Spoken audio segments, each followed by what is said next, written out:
We found a tree with windows carved into it, and someone closed the curtains. It happened just after the light began thinning, that fragile hour when the forest loses color but hasn't yet surrendered to darkness. Everything felt paused. Even the insects had gone quiet, as if they'd agreed to wait for something. "Did you see that?" Mira asked. I hadn't, not exactly, but I'd felt it. A shift, like the woods exhaling differently. We had been following a narrow deer path for the better part of an hour, trying to cut back toward the trailhead before night settled in. The GPS had died. The map we'd brought felt suddenly theoretical, like it described a place that no longer matched the one we were in. "What?" I said. She pointed ahead. At first, it looked like a trick of bark and shadow. The trees here were older than anything I'd seen before, thick, swollen trunks with bark that folded into itself like layered skin. But one of them was wrong in a way that didn't resolve, no matter how long I stared. It stood apart from the others, its trunk broader, smoother, almost deliberate in its shape. And set into it, cut, not grown, were two square openings. Windows. The curtains inside them were drawn. We stood there longer than we should have, neither of us speaking. The forest around us pressed in quietly, as though it were leaning closer to hear what we'd say. "That's not," Mira started, then stopped. "Natural," finished. She nodded. The windows were too symmetrical, too centered. They weren't carved crudely either. Their edges were clean, precise, like someone had taken care to make them even. The bark around them puckered slightly, as if the tree had healed around the cuts rather than been damaged by them. "Maybe someone built a blind?" I said, though it sounded weak even to me. "For hunting." "In a tree?" she asked. "With curtains?" A breeze moved through the canopy, but it didn't reach us. The leaves above whispered, but down where we stood, the air was still. I could smell damp earth and something older, sap, maybe, but thicker, almost sweet. The curtains shifted. Not much, just a slight tremor, like someone brushing past them from inside. We both saw it that time. Mira grabbed my wrist. "We should go." I didn't argue. There was something about the tree that didn't invite curiosity. It discouraged it, like a presence that tolerated your awareness but would not tolerate your attention. We turned, retracing our steps down the path, or what we thought was the path. Within minutes, the ground felt unfamiliar. Roots rose in new places. The narrow corridor between trees widened, then narrowed again. I stopped, turning slowly. "Was that rock there before?" I asked. Mira shook her head. Behind us, the tree with the windows was gone. Not obscured, not hidden, gone. The space where it had stood was occupied by three thinner trees. Their trunks knotted together like fingers. There was no sign anything larger had ever been there. We stared at it, both of us trying to reconcile what we'd seen with what was in front of us. "That's not possible," Mira whispered. Something tapped lightly behind us. We turned again. The tree was back. Closer. I didn't see it move. There was no transition, no sense of it approaching. It simply existed now where it hadn't a second ago, its broad trunk filling the space between the surrounding trees. The windows were still there. The curtains were open. Inside was darkness, but not empty darkness. It had depth, like a room receding beyond what the trunk could contain. The edges of the window frames were thick, almost like lips pulled back. "Don't," Mira said, but I had already taken a step forward. There was a sound coming from within. Faint at first, then clearer as I got closer. Breathing. Slow. Measured. Too large for anything that should fit inside. The forest shifted again. Not the wind, there was still no wind, but the shadows. They elongated, bending toward the tree, drawn to it. The light dimmed further, though the sky above still held the last traces of dusk. I stopped a few feet from the trunk. The bark was wrong up close. It wasn't just rough, it was layered, like overlapping plates. And between those layers, I could see something darker, softer, almost like tissue, pulsed faintly, in time with the breathing. "Mira," I said, my voice low, "it's alive. Everything here is alive," she replied, but her voice was tight, strained. "No, I mean," the curtains snapped shut. I flinched, stumbling back. The sound they made wasn't fabric brushing wood. It was wet, final. The breathing stopped. Silence rushed in, thick and immediate, like a vacuum had formed where the sound had been. Then, from somewhere deeper in the forest, a branch cracked. We both turned. Another crack closer this time. Something was moving toward us, but not along the ground. The sound came from above, then beside us, then behind, as if whatever it was didn't obey a single direction. "Run," Mira said. We ran. The forest resisted. That's the only way I can describe it. The ground tilted subtly, just enough to throw off our footing. Branches that hadn't been there caught at our clothes. The path twisted, doubling back on itself in ways that made no sense. And always just at the edge of my vision, I saw it. The tree, sometimes ahead, sometimes to the side, sometimes impossibly far away, and yet still close enough to see the square suggestion of its windows. Each time, the curtains were different. Open, closed, half-drawn. Once, I swear I saw a hand pull them aside from within, long, pale fingers that didn't bend quite right. We slowed eventually, not because we wanted to, but because we couldn't keep running like that. My lungs burned. Mira leaned against a tree, gasping. "We need to stop," she said. "We need to think." I nodded, though thinking felt difficult here. The forest pressed against the edges of my mind, dulling it. "We go in a straight line," I said. "Pick a direction and don't." The tree stood directly in front of us, closer than ever, so close I could reach out and touch it. The windows were at eye level now, larger than before. The proportions were wrong. The trunk had widened to accommodate them, the bark stretching without splitting, as if the tree had grown around an interior space that demanded expansion. The curtains were open. Inside, I could see more clearly.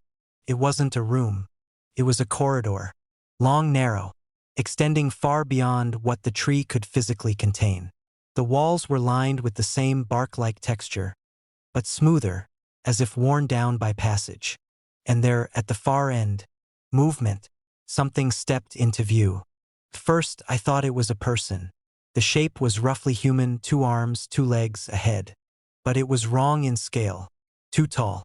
Its limbs too long, bending in subtle, unnatural arcs.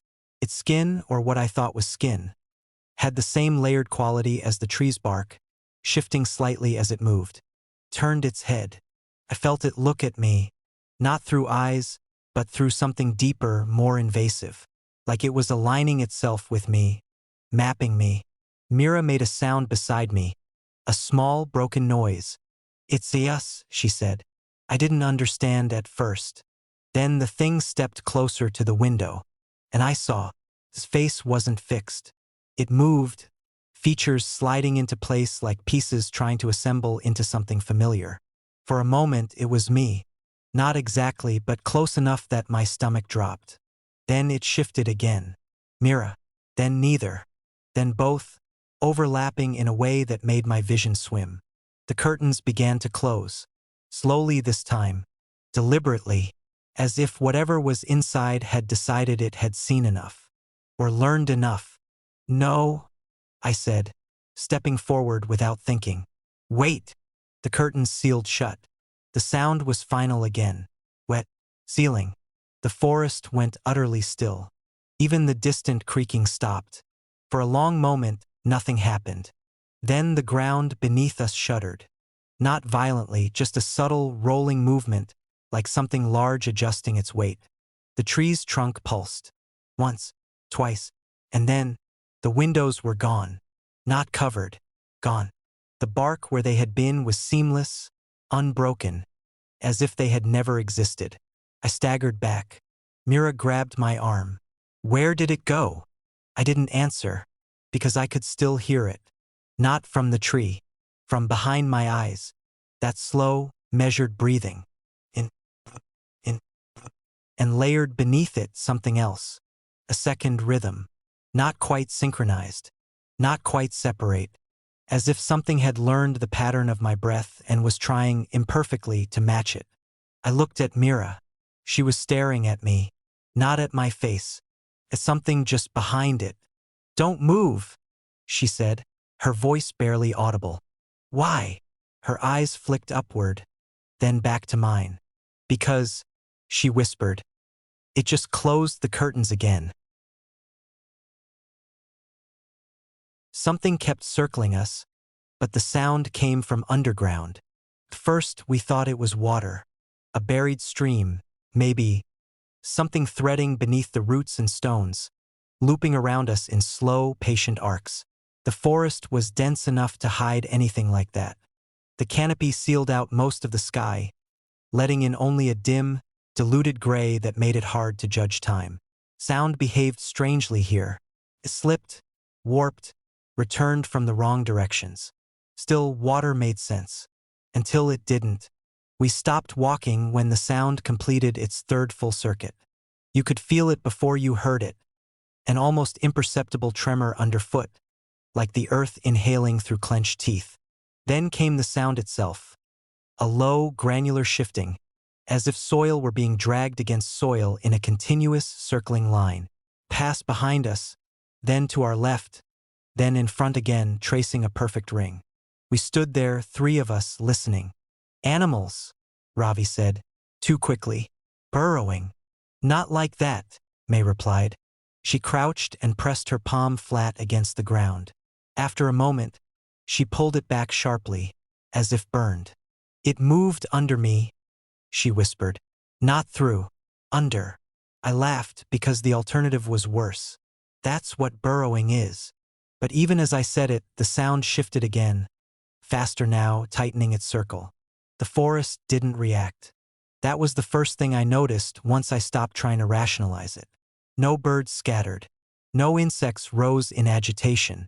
The air remained unnaturally still, as if the entire ecosystem had decided this was not something to acknowledge. We resumed walking, though none of us said why. Instinct, maybe, the same shallow instinct that makes you leave a room without turning your back on what's inside it. The path we'd been following, if it could be called that, began to warp subtly. Roots rose higher from the ground, arching in unnatural loops. Trees leaned at angles that didn't seem to correspond to gravity. I found myself adjusting my stride to compensate for a tilt I couldn't quite define. And always, beneath us, the circling kept pace no matter how fast or slow we moved. When we stopped, it slowed. When we quickened, it matched us precisely, as though tethered to our position rather than to any fixed point in the earth. That's not possible, Ravi muttered, more to himself than to us. May didn't answer. She was staring at the ground again. Look, she said finally. First, I saw nothing. Just soil, compacted and dark, threaded with roots. Then it shifted. Not in the way of something pushing upward or collapsing downward. It slid. A thin line, no wider than a finger, traced itself through the dirt in a perfect arc, circling us. The soil didn't break. It parted, like fabric under tension, then sealed itself again as the line moved on. I stepped back. The line adjusted instantly, maintaining its distance. It wasn't circling the space we occupied. It was circling us. The realization settled heavily, like something physical pressing against my chest. The forest seemed to lean closer, its geometry tightening around us. Trees that had been meters apart now felt closer, their trunks forming a loose perimeter that mirrored the unseen ring below. Stay still, May said. We did. The sound slowed, almost to a crawl. The faint tremor beneath our feet softened into something like a pulse. Then it changed direction. The shift was immediate and wrong. The circling reversed without transition, as if whatever moved beneath us did not need to turn, only to decide. The tremor grew stronger. Loose soil near my boots began to quiver, tiny grains lifting and settling in rhythmic patterns. Roots nearby shuddered, their surfaces rippling like muscles under skin. It's mapping us, Ravi said. Mapping, I echoed. Following our shape. Adjusting. The idea made my stomach turn. I looked down at my own shadow, thin and distorted by the filtered light. For a moment, I thought I saw it shift independently, lagging behind my movement by a fraction of a second. Don't move, May repeated, but the ground moved anyway. The line beneath us thickened, widening into a shallow groove that traced the same circling path. The soil inside it darkened, dampening as if something below were drawing moisture upward. A faint, sour smell seeped into the air. Earth long buried, turned over after years of stillness. The groove deepened, and then, without breaking the surface, it began to rise. Not upward in a mound, but inward. The ring tightened, the soil folding toward us from all sides. The forest responded at last, not with sound, but with pressure. The air grew denser, heavier, as though the space itself were being compressed. "Back," Ravi said. We stepped outward. The ring expanded instantly, maintaining its distance. It was containing us, or measuring the limits of where we could go. I felt a vibration run through my legs, stronger than before, and dropped to one knee without thinking. Pressing my hand to the ground, I forced myself to feel it fully. It wasn't random. The movement beneath us had structure, layered, complex.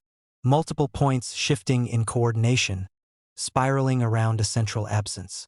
It reminded me, absurdly, of roots growing, but in reverse, retracting, coiling, reorganizing themselves beneath the surface. I pulled my hand back, heart racing. "It's not one thing," I said. May nodded slowly. "No." The circling slowed again, then stopped. The silence that followed was absolute. Not the natural quiet of a forest, but a void where sound should exist and didn't. Even our breathing seemed muted, swallowed before it could fully form. For a moment, I thought it was over. Then the ground directly beneath me sank. Just a fraction of an inch. Enough to feel, not enough to see. I scrambled backward, but the depression followed, always centered under my weight. "It knows where we are," Ravi said, voice thin. "No," May corrected. "It knows where we touch." She stepped lightly onto a raised root. The ground beneath her stilled. The depression shifted toward Ravi. He swore and jumped aside, landing on a patch of exposed stone. Again, the movement followed contact, not position. "It's sensing pressure," I said. "Or feeding on it," May replied. The idea hung between us, heavy and unspoken. We moved then, carefully testing each step. Wherever our weight settled, the ground responded. Subtly at first, then more aggressively, sinking, shifting, reshaping itself to keep us within that invisible boundary. The forest closed in further. Trees bent inward at impossible angles, their roots lifting from the soil and weaving together above ground, forming a lattice that blocked our path. The geometry of the space collapsed into something circular, recursive. No matter which direction we turned, we faced the same arrangement of trunks, the same twisted arch of roots. We were no longer walking through the forest. We were inside it.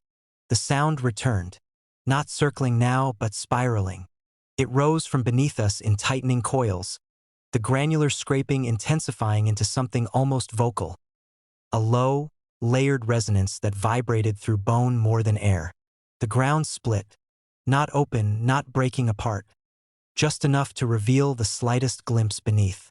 A thin seam no wider than a blade, running through the soil at our feet. From that seam, something pale shifted. Not a shape, not a form, just a difference. A texture that didn't belong to earth or root or stone. It moved with the same coordinated precision we had felt below, sliding along the seam in perfect alignment with the spiral. "It's not under the forest," Ravi said, his voice barely audible. I understood what he meant before he finished. The seam widened, just enough for me to see that the roots we'd been stepping over didn't end in the soil. They descended, layer upon layer, threading downward into something vast and organized. Not chaotic growth, but deliberate structure, interlocking, repeating, forming patterns that mirrored the circling we had heard above. And between those roots, movement, not one thing, many, all arranged in that same spiraling motion, all oriented toward the surface, toward us. The ground closed again before I could see more, but the pressure remained. And the sound, now unmistakable, continued its ascent. Not circling anymore, climbing.